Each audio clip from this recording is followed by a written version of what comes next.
নমস্কার বন্ধুরা, আমার রান্নাঘরে আপনাদের সবাইকে স্বাগত। আজ আমার রান্নাঘরে বানানো হচ্ছে চারাপোনা মাছের ঝোল। এইখানে দেখুন নিয়ে নিয়েছি পেঁয়াজ আর রসুনটা মিক্সিতে পিষেছি, খুব ভালো করে পেশায়নি, কিছুগুলো গোটা রয়ে গেছে। তবে একটা ছোট সাইজের পেঁয়াজ আছে আর 4-5 কোয়া রসুন আছে। আর মাছগুলোর মধ্যে নুন হলুদ দিয়ে আমি ভালো করে একটু মাখিয়ে নেব। এখানে 250 গ্রাম মাছ আছে। আমি একটা টমেটো ভালো করে কেটে নেব যাতে খুব তাড়াতাড়ি কড়াইয়ের মধ্যে গলে যায়, একদম মিহি মিহি করে কেটে নেব।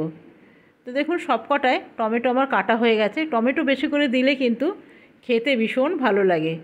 দিয়ে দিলাম এখানে সর্ষের তেল দিয়ে মাংস যে কোনো জিনিস রান্না করুন না, টেস্ট ভালো পাওয়া যায়।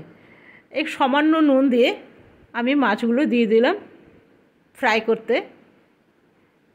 অল্প একটু নুন দিলাম যাতে মাছগুলো সেটে না যায়। এক অপরের গায়ে যদি মাছগুলো লেগে যায় না, তাহলে ভেঙে যাবার ভয় থাকে। তো কড়াইয়ের মধ্যে একটু যদি নুন দিয়ে দেওয়া হয় তাহলে সেটে যায় না। মাছগুলো ভাজা হয়ে গেছে, যে কটা মাছ আরও বাকি আছে সেগুলোও দিয়ে দিলাম। এই মাছগুলোও আমার ভাজা হয়ে গেছে, এগুলোকে আমি নামিয়ে নেব। আর তেল দেবার দরকার নেই, এই তেলেই রান্না করে নেব। দিয়ে দিলাম কালো জিরে, দিয়ে দিলাম 1.5 চামচের মতন পেঁয়াজ বাটা, আর যেই টমেটোগুলো রেখেছিলাম সেটাও আমি সব কটাই দিয়ে দিলাম। টমেটো বেশি করে দেবেন, খেতে ভীষণ ভালো লাগে। দিয়ে দিলাম নুন হলুদ, আর দিয়ে দেবো একটু ধনে গুঁড়ো, দিয়ে দেবো জিরে গুঁড়ো, আর দিয়ে ভালো করে এটা কষিয়ে নেব। এরপরে দিয়ে দেবো আমি অল্প সামান্য গরম মশলা, আর দিয়ে দেবো একটু কাশ্মীরি লঙ্কা গুঁড়ো, আর দিয়ে দেবো সামান্য জল, দিয়ে ভালো করে কষিয়ে নেব।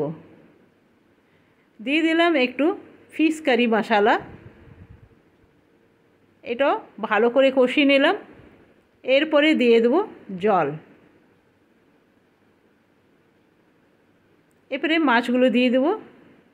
মাছগুলো দিয়ে 5 মিনিটের মতন আমার রান্নাটা করতে লাগবে, এর বেশি সময় লাগবে না। আর খুব সামান্য জল দিলাম, যেরকম গ্রেভি রাখবো সেই রকমই জল দিতে হবে। তো গ্রেভি আমি খুব বেশি, এই ছোটো মাছের না গ্রেভি খুব একটা ভালো লাগে না। তো আমি একটু টেস্ট করে দেখলাম নুন টুন সব ঠিক আছে, এরপরে আমি নামিয়ে নেব। এটা গরম গরম ভাতের সাথে দারুণ লাগবে। খুব বড় মাছগুলো নয় কিন্তু, ছোট ছোট মাছ, তবে এই ছোট মাছের টেস্ট কিন্তু অনবদ্য। তো কেমন লাগলো বন্ধুরা অবশ্যই জানাবেন। আর এই দিকে আমি বসিয়ে দিয়েছি ভাত। তা বন্ধুরা আজকে এখানেই শেষ করলাম, ধন্যবাদ।